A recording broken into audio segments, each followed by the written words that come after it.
नमस्कार और NDTV India की इस विशेष मुकाबला पेशकश में आपका स्वागत है। मैं हूं संकेत उपाध्याय। हम ये प्रसारण कर रहे हैं अयोध्या के राम की पैड़ी घाट से। 5 अगस्त को अयोध्या में एक ऐतिहासिक दिन था। सिर्फ अयोध्या में ही नहीं, देश में और विश्व के लिए एक ऐतिहासिक दिन था। अयोध्या से जुड़ा हुआ जो इतिहास है, बहुत पुराना इतिहास और हाल फिलहाल का इतिहास, दोनों एक तरीके से विवादित देखा गया है। लेकिन क्या आगे का अयोध्या समरसता का प्रतीक बन सकता है? इसमें तमाम पूरे देश भर से लोगों ने अपनी अपनी बातें तो जरूर कही हैं, लेकिन अयोध्या वासी क्या कहते हैं, उनकी जुबानी आइए अयोध्या की कहानी को समझें। तो आज मुकाबला में हम बात करेंगे अयोध्या की कहानी, अयोध्या की जुबानी। क्या राम मंदिर समरसता ला सकता है? क्या मंदिर के बाद सामंजस्य मुमकिन है? क्या मंदिर ला सकता है आस्था, अनुकंपा और अनुरूपता? इस कार्यक्रम में मेरे साथ बात करने के लिए अयोध्या के ही तमाम ऐसे लोग जो कि शहर को बारीकी से जानते हैं, कुछ बाहर से जो आए हैं और शहर को बारीकी से जानते हैं, जो देवता हैं, उनके बीच का समन्वय क्या है, उनमें और लोगों के बीच का क्या समन्वय है, उसके बारे में बात करेंगे। यहां पर मैं एक एक करके आपका इंट्रोडक्शन दूंगा। और यहां पर फैजाबाद अयोध्या का अपना रॉक बैंड, छात्र छात्राएं और उनकी अभिलाषा और उनकी आकांक्षा आगे के अयोध्या के लिए, तो उनसे गाना भी सुनेंगे, स्वर के माध्यम से वो क्या बोलना चाहते हैं ये भी जानेंगे। इस बैंड का नाम है चेक मार्क। देखिए, उन्होंने मास्क भी चेक मार्क का पहना हुआ है। तो आप लोगों का स्वागत है, चेक मार्क बैंड। मैं अपने मेहमानों का स्वागत करना चाहता हूं। पंडित नंद किशोर पाठक, आप मुख्य पुजारी हैं श्री राजद्वार मंदिर के, आपका बहुत बहुत धन्यवाद। अतुल सक्सेना, आप ट्रस्टी हैं श्री देवराहा हंस बाबा ट्रस्ट के। सक्सेना जी, आपका बहुत बहुत धन्यवाद। पागल के प्यारे, ये आपका परिचय है। आप श्रीधाम वृंदावन से आए हैं और अयोध्या के बारे में बात करेंगे। भगवान राम और भगवान श्री कृष्ण के बारे में बात करेंगे। गौरव तिवारी, सामाजिक कार्यकर्ता, और कमलेश श्रीवास्तव, भारतीय जनता पार्टी के नेता। आप सब लोगों का बहुत बहुत धन्यवाद। इस कार्यक्रम में अपना शुरुआती वक्तव्य रखने के लिए हम हर व्यक्ति को 1 मिनट का समय देते हैं ताकि वो अपनी शुरुआती वक्तव्य रख दें, उसके बाद चर्चा शुरू हो। तो सक्सेना जी, आपसे शुरू करते हैं। क्या अयोध्या समन्वय का केंद्र आगे चल के बन सकता है? आपका 1 मिनट। बिल्कुल, इसमें कोई संदेह नहीं है कि राम मंदिर के निर्माण के साथ भारत में नेशनल इंटीग्रेशन होगा और इसमें भेदभाव की कमी होगी। जैसा कि ब्रह्मवेत्ता श्री देवराहा हंस बाबा जी कहते चले आ रहे हैं कि राम नाम से और कृष्ण नाम के चिंतन से और जप से विषमता हटेगी और समता आएगी। और आपको मालूम है कि विषमता जो समाज में आती है, कुछ तो सामाजिक कारणों से होती है और अधिकतर पॉलिटिकल कारणों से होती है। तो अगर वो पॉलिटिकल कारणों से जो होती है, वो विषमता राम नाम से, क्योंकि सब एक ही फील करेंगे कि they belong to the same ultimate force, जब ये फीलिंग आ जाएगी तो उनको डिवाइड करना आसान नहीं होगा। Because as you know, politicians generally speaking they divide and sense unite. तो ये मैंने आपको जो बताया है, ये एक महान त्रिकालदर्शी महायोगी संत की वाणी है कि कृष्ण नाम और राम नाम के जप से विषमता हटेगी और समता आएगी। समता मीन्स ऑल टाइप्स ऑफ समता, रिलीजन, कास्ट, ये सब लोग सुखपूर्वक रहेंगे, कोई किसी को कष्ट नहीं होगा। पंडित नंद किशोर पाठक जी, आपका 1 मिनट। आप बताएं, आपको क्या लगता है कि समरसता आ सकती है अयोध्या में? जी बिल्कुल, आगे वाले अयोध्या। जी, भगवान राम आदर्श के प्रतीक थे, आज भी हैं। भगवान राम का मंदिर बनने के बाद जो भी विषमताएं लोगों के अंदर फैली हुई हैं, अभी तक लोगों के दिमागों में फैली हुई थी, सभी जात धर्म, अब भगवान राम के मंदिर का भव्य निर्माण के साथ साथ नए राष्ट्र का निर्माण होगा, नए युग की शुरुआत होगी। और जो भी लोगों के अंदर विषमताएं फैली थी, वो सब भगवान राम के आशीर्वाद से सब एक समरसता के रूप में ढलेंगे और भगवान राम के आदर्शों के और उनके दिए हुए प्रेरणा स्रोतों से लोग अपने जीवन को आगे बढ़ाएंगे। ठीक है, ठीक है। गौरव तिवारी जी, मैं आपसे जानना चाहता हूँ। देखिए, अयोध्या सामाजिक समरसता का केंद्र पहले से रहा है। यहाँ पर मर्यादा पुरुषोत्तम रामलला की जन्मभूमि होने के साथ साथ तमाम सारे दूसरे धर्मों के प्रमुख लोगों ने यहाँ अयोध्या वास किया है, यहाँ जन्म लिया है। तो और भगवान राम का जो अनादिकाल से श्रेष्ठ मानवीय मूल्य रहा है सामाजिक समरसता का, उसका संदेश तो अयोध्या शुरू से देती रही है। और मैं तो ये सरकार से चाहूँगा, अगर रामलला का भव्य मंदिर बन रहा है तो हमारे जो दूसरे धर्मों के भी प्रमुख तीर्थस्थल है, सरकार उनको भी अपने साथ ले, उनका भी विकास करे, ताकि जब बाहर से लोग अयोध्या दर्शन को आवें तो सारे धर्मों को जब तीर्थस्थल यहाँ देखेंगे तो निश्चित रूप से मर्यादा पुरुषोत्तम का जो सामाजिक समरसता का संदेश है पूरी दुनिया में जाएगा। कमलेश श्रीवास्तव जी, जैसे कि आपने देखा होगा, यहाँ एक संदेश देने की कोशिश की है और ये संदेश दिया गया है आप ही के लिए, क्योंकि देखिए आपकी पार्टी की सरकार राज्य में भी है, केंद्र में भी है, तो आपको लगता है कि ये समरसता और समन्वय बनाने की सबसे ज्यादा जिम्मेदारी आप ही की पार्टी के ऊपर है? जो 492 वर्षों का जो इतिहास था, अयोध्या के साथ जो जबरदस्ती एक विवाद जोड़ा गया था, कल उसका समापन हो गया है। अब राम मंदिर के साथ निर्माण के साथ राष्ट्र निर्माण शुरू हो गया है। अयोध्या, लोगों के मन की अयोध्या कैसी हो, इस पर चिंतन शुरू हो गया है। सामाजिक समरसता, प्रभु राम का जो मर्यादित जीवन है वो सामाजिक समरसता का था। उन्होंने जब धर्म की स्थापना करने का बीड़ा उठाया तो उन्होंने वनवासी, जंगलवासी ऐसे लोगों का साथ दिया है। और ये जो 492 वर्षों का ये दूसरा वनवास समाप्त हुआ। एक वनवास उनका 14 वर्षों का त्रेता काल में था, वो समाप्त हुआ था, और अब 492 वर्षों का जो है इस कलयुग में जो जबरदस्ती का उनका वनवास किया गया था, दिया गया था, वो भी समाप्त हो गया। आपका नाम बहुत रोचक है। ये सबसे पहले तो अपने नाम के बारे में बताइए, ये नाम क्यों रखा आपने अपने लिए? देखिए, मैं अयोध्या से अभी यहाँ आया हूँ, वृंदावन धाम से अयोध्या, और मैं प्रथम बार अयोध्या धाम आया हूँ। और वृंदावन धाम में हमारे गुरुदेव हैं परम पूज्य श्री बाबा रश्का पागल जी महाराज, भजन सम्राट, उनका मैं शिष्य हूँ। तो मेरे गुरुदेव ने इस कंठी तिलक स्वरूप के साथ में इनाम दिया है। और भगवान राम और भगवान कृष्ण, उनका समन्वय और आगे चल के समरसता और समन्वय समाजों के बीच में, क्या आपको लगता है अयोध्या और वृंदावन या कोई भी धाम उसका प्रतीक बनेगा? जी हाँ, बिल्कुल बनेगा। राम और कृष्ण नाम अलग हैं पर स्वरूप सब एक हैं। दूसरी बात समरसता की बात है। देखो, सनातन धर्म में समरसता 500 वर्ष से ही बनती चली आ रही है, और मर्यादा 500 वर्ष से पहले से ही हम लोग मर्यादा बनाकर आए हैं। तभी आज ये मर्यादा के अनुसार ही ये हमें जो फैसला है मर्यादा के अनुसार ही मिला है, समरसता के अनुसार ही मिला है। अगर समरसता के अनुसार नहीं होता तो फैसला पहले हो जाता, पर ऐसा नहीं है, क्योंकि भगवान राम मर्यादा के प्रतीक थे और मर्यादा के प्रतीक हैं, और सभी के जन में उनका विराजमान रहते, सभी के हृदय स्थल में। और मर्यादा से ही सब कुछ, सभी समन्वय बना रहता है। अब मैं समझता हूँ कि जब से कल से यहाँ पर प्रधानमंत्री आए और जो हमारे रामलला अपने यथा स्थान विराजे, जो उनका स्थान था, तो मैं समझता हूँ यहाँ का जो भाईचारा है और भी बढ़ेगा। बहुत सारे ऐसे नेता हैं, पूरा समुदाय नहीं, लेकिन उस समुदाय विशेष के कुछ नेता हैं जो कि ऐसे बयान देते हैं, जैसे कि किसी ने ये लिख दिया कि बाबरी अभी जिंदा है। आपको लगता है इससे एक प्रयास किया जाता है? दोनों तरफ ये जो है राजनीति है। राजनीति एक तरफ से होती है तो दूसरी तरफ से उसका काउंटर आता है। तो क्या है, विषमता से विषमता का जन्म होता है। पर अगर ये भगवान राम के नाम से उनका जो मर्यादा पुरुषोत्तम वाला जो स्वरूप है वो तो सबको मिला के चलते हैं। और तो अगर कोई टीस है, मैं आपसे कमलेश जी जानना चाहता हूं कि अगर एक समुदाय विशेष में आज भी सुप्रीम कोर्ट के जजमेंट के बाद भी अगर एक टीस है, देखिए आप जजमेंट को क्रिटिसाइज कर सकते हैं, जज को या न्यायिक प्रक्रिया को नहीं, जजमेंट को आप क्रिटिसाइज कर सकते हैं। बहुत सारे ऐसे लोग हैं जिनका ये कहना है कि ये जजमेंट वो कुछ बोल नहीं रहे हैं लेकिन वो टीस महसूस कर रहे हैं। तो आपको लगता है कि समरसता ही उसका हल है आगे चल के? जो भारत है ये दुनिया का सबसे बड़ा लोकतांत्रिक देश है।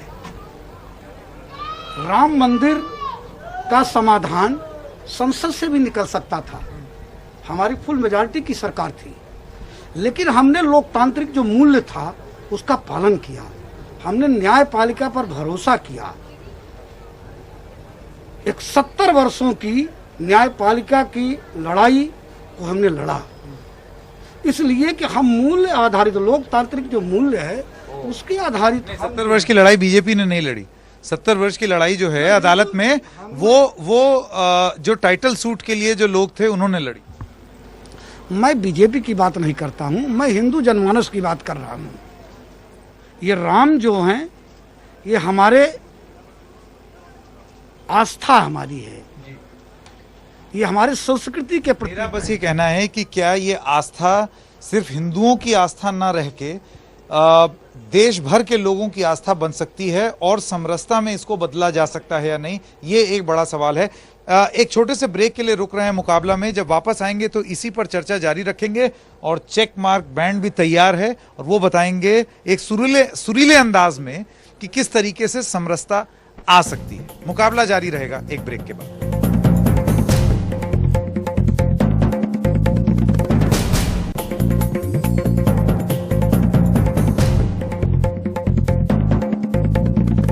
मुकाबला के भाग 2 में आपका स्वागत है और ये भाग शुरू करने से पहले चेक मार्क बैंड यहां पर है, आइए इनसे बात करते हैं।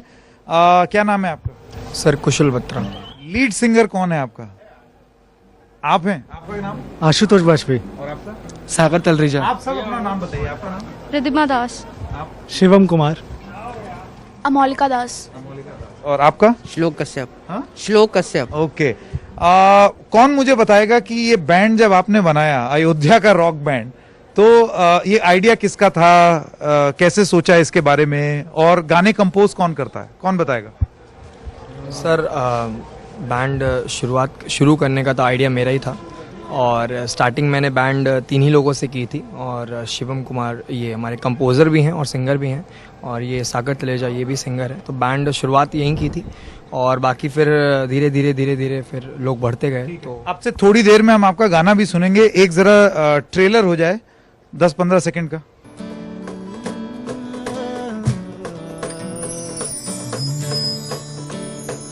बोलो राम राम राम, बोलो राम राम राम, बोलो राम राम राम, बोलो राम राम राम, बोलो राम राम राम, बोलो राम राम राम, बोलो राम राम राम, बोलो राम राम राम। जय जय राम, जय सिया राम, जय जय राम, जय जय राम, जय सिया राम, जय जय राम, जय जय राम, जय सिया राम, जय जय राम, राम राम, जय जय राम, जय सिया राम, जय जय राम। Thank you. अब से थोड़ी देर में मैं आपके पास आऊंगा और बहुत विस्तार से इसको सुनेंगे। ये बहुत ही सुंदर मेलोडी कंपोज आप ही लोगों ने की है। बहुत ही लाजवाब, बहुत ही लाजवाब। अभी आप थोड़ी देर में आपके पास लौटता हूं। तो मैंने आपको ट्रेलर दे दिया, अब से थोड़ी देर में आपको ये गाना भी पूरे तरीके से सुनाएंगे। सक्सेना जी, जब आप छोटे छोटे बच्चों को देखते हैं, अयोध्या के बच्चे खुद गाना कंपोज कर रहे हैं, डिवोशन है, तो आपको लगता है कि ये संगीत अपने आप में एक बहुत पावरफुल संदेश है समरसता का? संगीत के साथ में जो भगवान राम का नाम है वो तो उसकी महिमा तो अनंत है। उसको देखिए, भगवान राम की महिमा, नाम की महिमा वो भगवान राम से भी अधिक है। इतना बड़ा उनका नाम है। तो देखिए, यहाँ थोड़ा सा इन्होंने म्यूजिक बजाया, भगवान राम का नाम लिया, तो ये पूरा ऊर्जा से एक आध्यात्मिक ऊर्जा इसमें आई, एक अदृश्य ऊर्जा आती है उससे। तो भगवान राम के नाम से या उनके मंदिर से विषमता तो कभी आ ही नहीं सकती। दूसरी बात यह है कि आपका जो प्रोग्राम का नाम है मुकाबला, वो मुकाबला ना होके समन्वय उसको रखिए विशेष। देखिए, अयोध्या में आए थे, प्रोग्राम तो 17 साल पुराना है। हाँ। लेकिन अयोध्या नगरी में आए। हाँ। तो ठीक है, आपकी बात सही है, लेकिन अब प्रोग्राम का नाम कैसे बदला? नाम वो पुराना है। हाँ। आप अपने एडिटोरियल बोर्ड से बात करिएगा। ब्रह्म ऋषि श्री देवरा बाबा जी, जो एक अंतर्राष्ट्रीय ख्याति के संत रहे हैं, एक बहुत बड़े महायोगी हैं, आज भी हैं, शरीर छोड़ दिया हो पर भारत में वो रहते हैं सूक्ष्म। ये उनका वचन था कि मैं भारत में रहूँगा। उन्होंने ये कहा था कि राम मंदिर पूरी कॉन्सेंसस के साथ में बनेगा और हिंदू मुस्लिम सिख ईसाई सबके सहयोग से बनेगा, कानून के द्वारा बनेगा। जैसा जैसा उन्होंने बोला था वैसा ही वैसा हुआ है। तो ये सोचना कि इसके उससे कोई भी दिक्कत आएगी वो संभव नहीं है। देखिए वो लिमिटेड माइंड्स का सोच हो सकती है, एक संत की सोच लिमिटेड माइंड इसको अपोज कर रहे हैं। नहीं, limited both in terms of number as well as your limited intellectual and emotional capability. अगर आपकी कैपेबिलिटी ही अनलिमिटेड है तो वही लोग इस तरह के सवाल खड़े करते हैं। राम के खिलाफ जाना और राम का समर्थन करना, ये एक टाइम में सन 90 में कहा जाता था, ये अपने आप में एक इंडस्ट्री, एक इकोनॉमी बन गई है। ये एक राजनीतिक अर्थव्यवस्था है। आपको लगता है अब राम के नाम पर, अब जब मंदिर बन जाएगा यहाँ पर अयोध्या, उम्मीद ये है कि एक अर्थव्यवस्था का केंद्र बन जाए जिससे सिर्फ हिंदू ही नहीं सब धर्म के लोग, सभी धर्मों के लोग, हाँ, आपको लगता है वो अर्थव्यवस्था समरसता का केंद्र बन सकती है? नहीं, अर्थव्यवस्था मंदिर आएगा, समरसता का केंद्र बनेगा। नहीं, वो ठीक है, आपका कहना है कि एक अर्थव्यवस्था से समरसता पैदा होगी, टेम्पल इकोनॉमी कहा जाता है, हाँ, जैसे तिरुपति में। लेकिन ऐसा नहीं है। भगवान राम समरसता के प्रतीक थे, आज भी हैं। उनके मंदिर बनने से जो अयोध्या का सर्वांगीण विकास होगा उससे सभी धर्म के लोग प्रभावित होंगे, सबों को एक नया रास्ता मिलेगा। लेकिन ये है कि अर्थव्यवस्था से समरसता बनती है, ऐसा नहीं है। भगवान राम के आदर्शों से समरसता बनेगी। गौरव तिवारी जी, आप कैसे सहमत हैं? देखिए, आप थोड़ा सा आगे आ जाएं।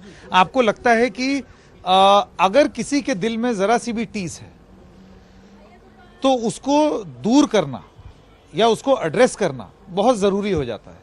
देखिए, कोर्ट में 9 नवंबर 2019 को जो हुआ, इस पर तमाम लोगों ने बोला इसको जय पराजय की तरह ना देखा जाए, इसको विक्ट्री और डिफीट की तरह ना देखा जाए।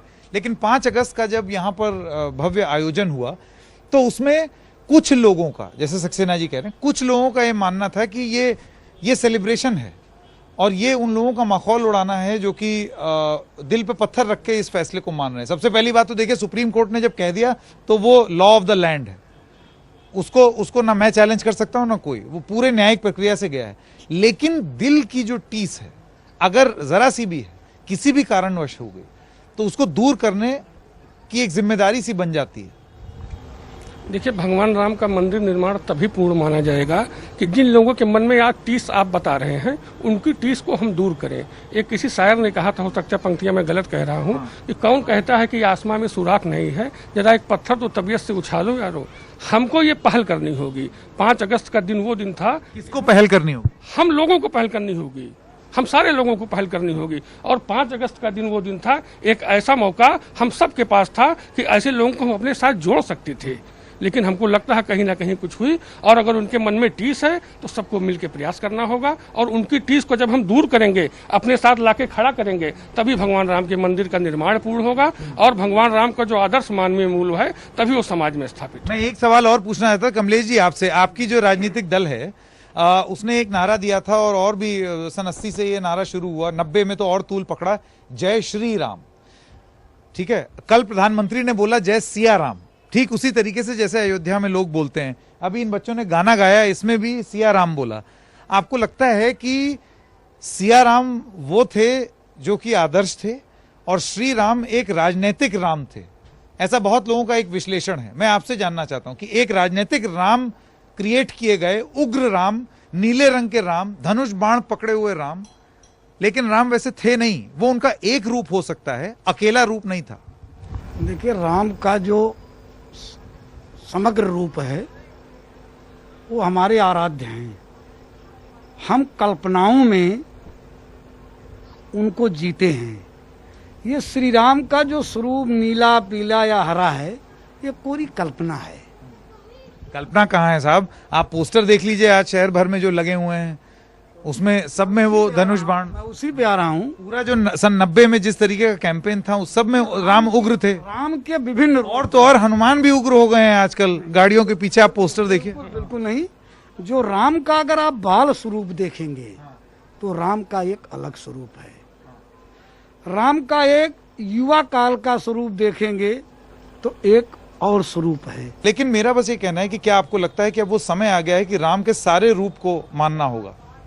राम के उसी से समन्वय बनेगा, उसी से समरसता है। जो स्वरूप है बाल स्वरूप देखिए, जब वनवास में जाते हैं तो सखा स्वरूप देखिए, वो निषाद राज को गले लगाते हैं। आगे जाते हैं, सुग्रीव से उनकी मित्रता होती है। उनके सेना नायक जामवंत जी होते हैं, तो उनका जो स्वरूप तो समरसता का स्वरूप ही है। पंडित जी आप बताइए, आपका इस पे क्या कहना है? जैसा अभी आपने कहा कि भगवान राम के सिया राम और जय श्री राम दोनों भगवान राम के रूप हैं। हाँ। अब भगवान राम का भव्य मंदिर बनने के बाद भगवान के आदर्शों के सभी रूपों का अनुसरण करना होगा। मैं आपसे ये पूछना चाहता हूँ, आपको लगता है एक रूप को ज्यादा पूजा गया राजनीतिक कारणों की वजह से, और अब सभी रूपों को पूजना और समझना जरूरी है? जी, अब भगवान के सभी रूपों को समझना और पूजना ही आवश्यक है। और सभी लोग, मैं तो कहता हूँ सारे लोग भगवान राम के सभी जितने भी अनंत रूप रहे हैं सभी का अनुसरण करना चाहिए। जी सक्सेना जी आप बताओ। मैं आपसे ये कह रहा हूँ कि जो धनुष बाण उन्होंने उठाया था वो किसी गरीब या कमजोर का दमन करने के लिए नहीं, राक्षसों का नाश करने के लिए भगवान राम ने उठाया था। और उनका ये वचन है जो पहले भी था, आज भी है, कल भी रहेगा, कि पृथ्वी से मैं सारे राक्षसों को खत्म कर दूंगा। अधर्म का नाश होगा। हाँ। तो अधर्म का नाश हथियार के द्वारा ही होगा। देखिए, अखंड भारत के निर्माण के लिए वो तो होना ही है। देखिए, ये जो कल घटना, ये जो इतनी बड़ी कॉस्मिक इवेंट हुई है यहाँ पे, ये अखंड भारत का निर्माण करा के छोड़ेगी। ये एक फाउंडेशन स्टोन कल आपके अखंड भारत का भी साथ साथ हो गया है। आपका क्या विचार है? आपने सुना सब लोगों का वो उग्र रूप वाली बात, उस पर आपकी क्या प्रतिक्रिया? हाँ, देखिए, हम लोगों ने बचपन से लेकर आज तक हमारे माता पिता ने, हमारे ऋषियों संतों ने जो भगवान राम का रूप दिखाया है वो राम दरबार दिखाया है। लक्ष्मण जी खड़े हैं, सीता माता बैठी हैं, हनुमान जी गोद में। अयोध्या के रेलवे स्टेशन पर भी वही फोटो है। वही फोटो है, और अयोध्या के तमाम सारे घरों में भी वही फोटो है। अयोध्या के अधिकांश घरों में भी वही फोटो है, और अयोध्या के लगभग सारे मंदिरों में भी वही तस्वीरें हैं, फोटो है, मूर्तियां हैं। तो इनके मात्र वो भगवान राम का जो धनुष खींच के जो फोटो है उग्र रूप दिखाने हैं, उसको फोटो लगा देने से हिंदू समाज इसको, उस भगवान को अभी नहीं स्वीकार करेगा। सक्सेना जी ने कहा कि उग्र होना पड़ेगा, हथियार उठाना पड़ेगा, तो उनको ये भी देखना पड़ेगा कि भगवान राम ने हथियार उठाने के पहले समुद्र के सामने 3 दिन बैठकर विनती किया था, और समुद्र देवता मान गए थे। सीता मैया को छुड़ाने के लिए रावण के पास कई चक्रों में अपने दूत भेजे थे, हनुमान जी गए थे, अंगद गए थे। तो आपको पहले वो समरसता लाने के लिए आपको भी तो विनम्र होना, सारे रूप समझने होंगे, सारे रूप समझने होंगे, और आपको भी विनम्र होना पड़ेगा पहले। आप सब लोगों का बहुत बहुत धन्यवाद इस कार्यक्रम के इस भाग में शामिल होने के लिए। एक छोटे से ब्रेक के लिए रुक रहे हैं। ब्रेक के बाद जब आएंगे तो जैसे कि हमने इस सेगमेंट की शुरुआत में आपको सुनाया था, checkmate band, check mark band, माफी चाहता हूं, और वो अपने राम को किस तरीके से देखते हैं और उनके लिए समरसता के मायने क्या है। मुकाबला जारी रहेगा।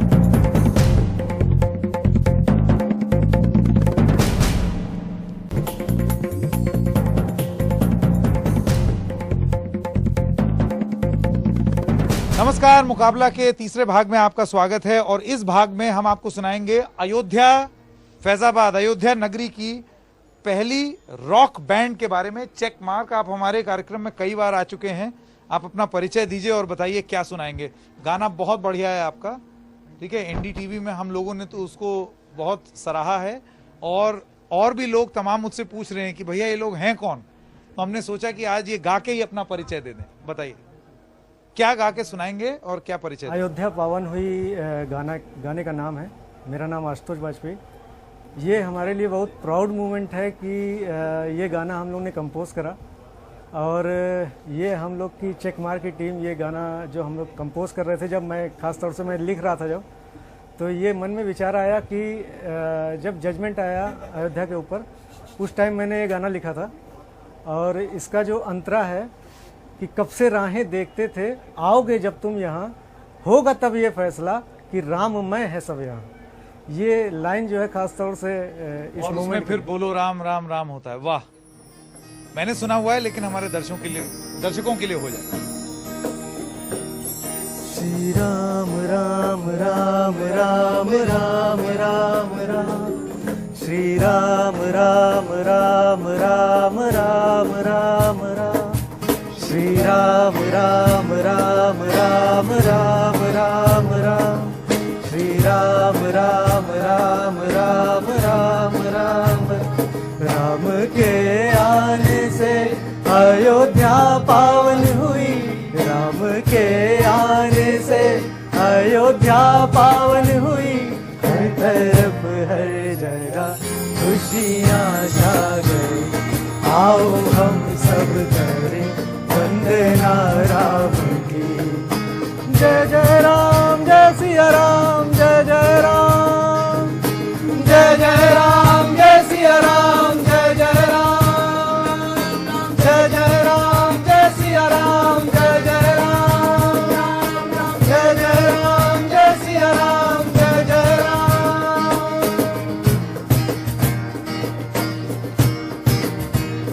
ओ कब से राहें देखते थे, आओगे जब तुम यहाँ, होगा तब ये फैसला, राम में है सब यहाँ, राम में है सब यहाँ। कब राहें देखते थे, आओगे जब तुम यहाँ, होगा तब ये फैसला, राम में है सब यहाँ।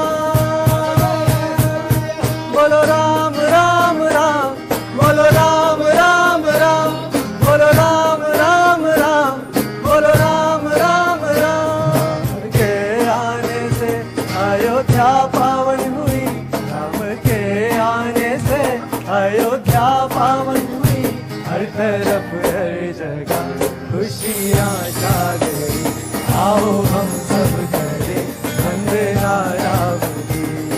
जय जय राम, जय सिया राम, जय जय राम, राम राम, जय जय राम, जय सिया राम, जय जय राम, जय जय राम, जय सिया राम, जय जय राम, जय जय राम, जय सिया राम, जय जय राम।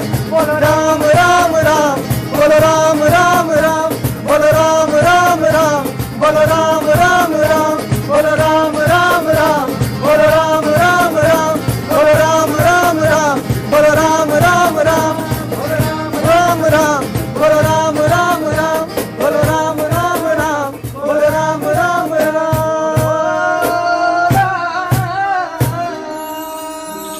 जय श्री राम। बहुत बहुत बढ़िया, बहुत ही लाजवाब।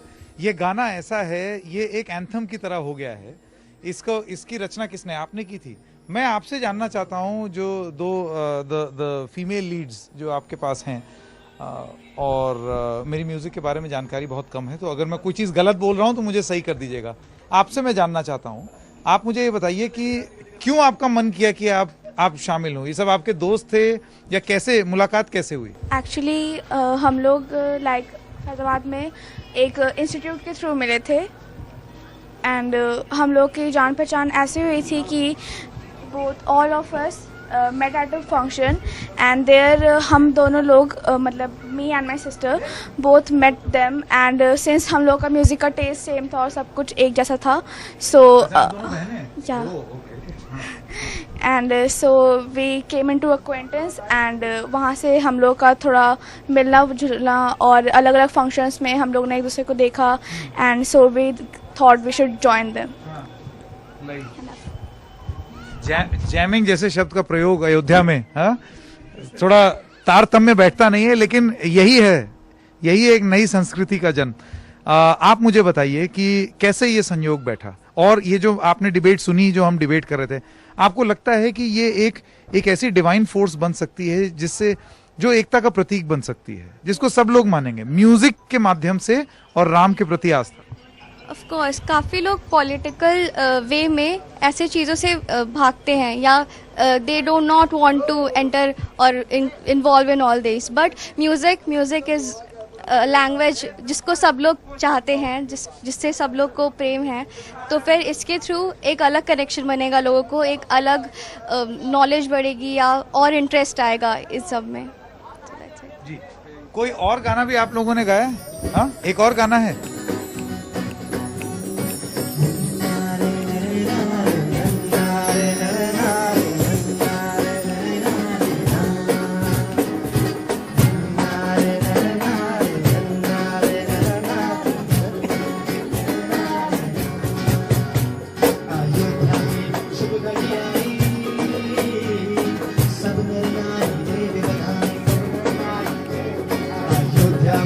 शुभ घर आई सुंदर नारी देवे बधाई राम लखन सर सीता माई गूंज रही है शंख शनाई राम राम जय राजा राम राम राम जय सीताराम राम राम जय राजा राम राम राम जय सीताराम अवधपुरी में मच गया शोर बाज बधाइयाँ नाचे मोर अवधपुरी में मच गया शोर बाज बधाइयाँ नाचे मोर रघुनंदन है चौदश ओर मनवा हो राम राम जय राजा राम राम राम जय सीताराम राम राम जय राजा राम राम राम जय सीताराम बरस पुराना नाता है जो जन्मभूमि श्री राम की है बरस पुराना नाता है जो जन्मभूमि श्री राम की है राम राम जय राजा राम राम राम जय सीताराम राम राम जय राजा राम राम राम जय सीताराम राम राम जय राजा राम राम राम जय सीताराम राम राम जय राजा राम राम राम जय सीताराम निर्माणकार है पुष्पों की बरमार विशाल है निर्माणकार पुष्पों की बरमार विशाल सबका दिल से आभार है तेरी महिमा अपरंपार है राम राम जय राजा राम राम राम जय सीताराम राम राम जय राजा राम राम राम जय सीताराम राम राम जय राजा राम राम राम जय सीताराम राम राम जय राजा राम राम राम जय सीताराम राम राम जय राजा राम राम राम जय सीताराम राम राम जय राजा राम राम राम जय सीताराम राम राम जय राजा राम राम राम जय सीताराम